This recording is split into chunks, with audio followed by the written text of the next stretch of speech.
தமிழகம் முழுவதும் ஊராட்சி செயலாளர்கள் 11வது நாளாக போராட்டத்தில் ஈடுபட்டு வருகின்றனர். அது தொடர்பான அண்மை செய்தியை தற்போது பார்த்து வருகிறோம். தமிழகம் முழுவதும் ஊராட்சி செயலாளர்கள் 11வது நாளாக போராட்டத்தில் ஈடுபட்டு வருகின்றனர். அவர்களை போலீசார் கைது செய்யும் காட்சிகளையும் நாம் பார்த்து வருகிறோம். இது தொடர்பான கூடுதல் விவரங்களை பகிர்ந்து கொள்வதற்காக சிறப்பு செய்தியாளர் ராம்குமார் நம்முடன் நேரலையில் இணைகிறார். அவருடன் பேசுவோம். வணக்கம் ராம்குமார். தற்போது அவர்களின் போராட்டம் 11வது நாளாக தொடர்ந்து நடைபெற்று வருகிறது. அவர்களின் மனநிலை என்னவாக இருக்கிறது? அவர்கள் என்ன கூறுறாங்க? கூடுதல் விவரங்கள்.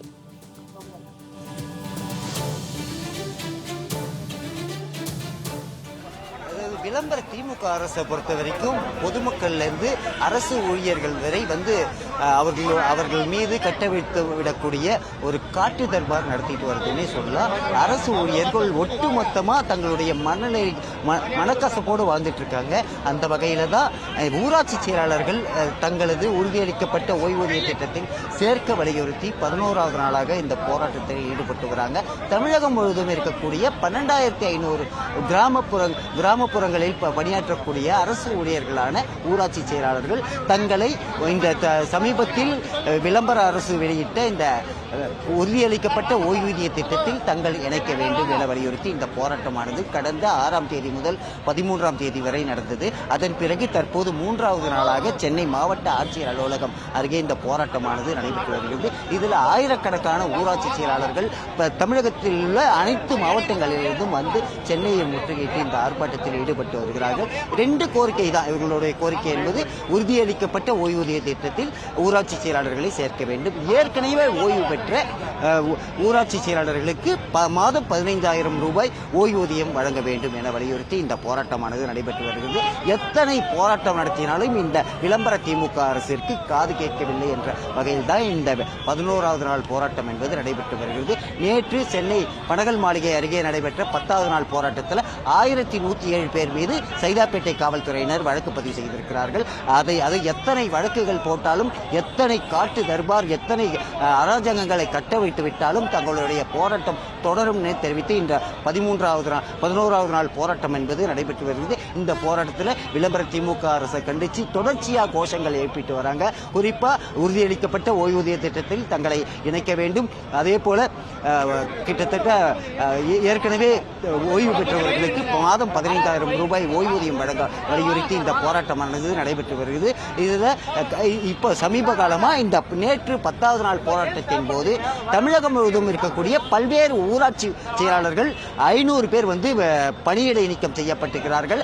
இன்றைய அப்டேட் பிரகாரம் தமிழகம் முழுவதும் பணியாற்றக்கூடிய இந்த போராட்டத்தில் கலந்து கொள்ளக்கூடிய ஊராட்சி செயலாளர்கள் அதாவது பணியிட மாறுதல், மாவட்டம் விட்டு மாவட்டம், ஒன்றியம் விட்டு ஒன்றியம் என பல்வேறு இடங்களில் பணியிட மாறுதல் செய்யப்பட்டிருக்கிறார்கள்.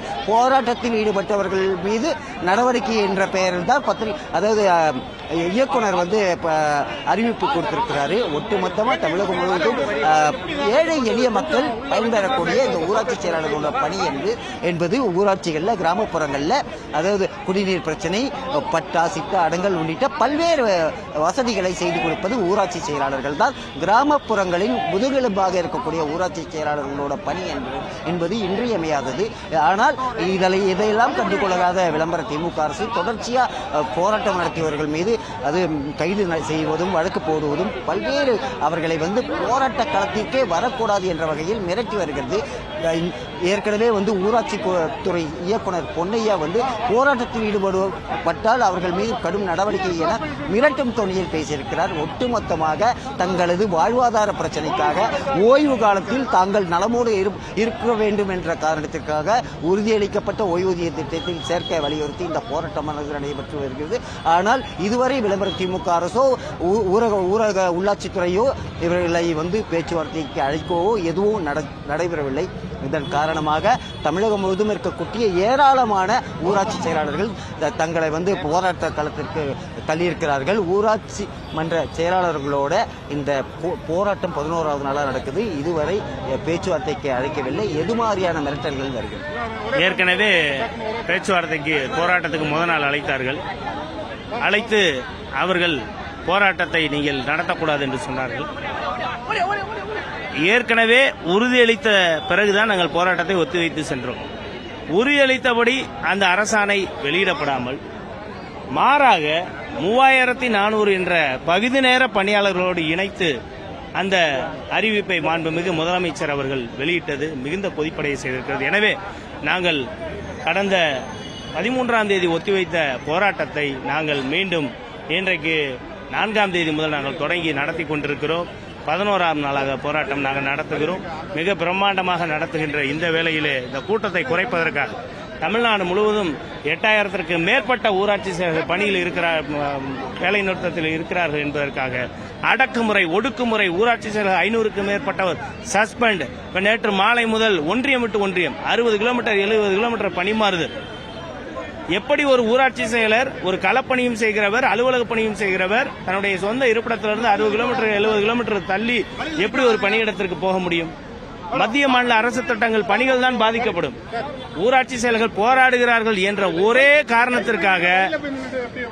காரணத்திற்காக இப்படி செய்வது நியாயமல்ல. போராடுவது எங்களுடைய உரிமை. எங்களுடைய போராட்டத்தின் உரிமையை தடுக்கும் விதமாக இன்றைக்கு தமிழ்நாடு அரசு நம்முடைய அதிகாரிகளை வைத்து பணி நீக்க உத்தரவுகளை பிறப்பித்துக் கொண்டிருக்கிறார்கள். உடனடியாக அது ரத்து செய்யப்பட வேண்டும். பணி மாறுதல் உத்தரவுகளையும் ரத்து செய்து எங்களுடைய நியாயமான கோரிக்கை. இன்றைக்கு மிகப்பெரிய போராளி, உழைப்பாளர் வர்க்கத்தின் போராளி ஐயா கார்ல் மார்க்ஸ் அவர்களின் சிலையை திறந்து வைத்த மாண்புமிகு முதலமைச்சர் அவர்கள் உழைக்கின்ற நாங்கள் இங்கு வீதியில் நின்று ஒரே ஒரு கோரிக்கைக்காக போராடி வருகிறோம். ஊராட்சி செயலரை உறுதியளிக்கப்பட்ட ஓய்வூதிய திட்டத்தில் இணைத்திட வேண்டும் என்ற ஒரே ஒரு கோரிக்கைக்காக போராடுகிறோம். அந்த கோரிக்கையை ஏற்று உடனடியாக தமிழ்நாடு அரசு அரசாணை வெளியிட வேண்டும் என்பதுதான் எங்களுடைய குறிப்பு. அதாவது அரசாணை வெளியிடும் வரை தங்களது போராட்டம் தொடரும் என தெரிவித்திருக்கிறார்கள். எத்தனை போராட்டம் நடத்தினாலும் இந்த விளம்பர திமுக அரசு தொடர்ச்சியாக அவர்கள் மீது வழக்கு போடுவதும் அவர்களை கைது செய்வதும் தொடர்ச்சியாக இருந்துட்டு வருது. ஆனால் எத்தனை வழக்குகள் போட்டாலும் தங்களுடைய போராட்டம் தொடரும், சென்னையை விட்டு நகரமாட்டோம் என ஊராட்சி செயலாளர்கள் தெரிவித்திருக்கிறார்கள். ஊராட்சி செயலாளர்களின் போராட்டம் குறித்த நேரடி தகவல்களுக்கு நன்றி ராம்குமார்.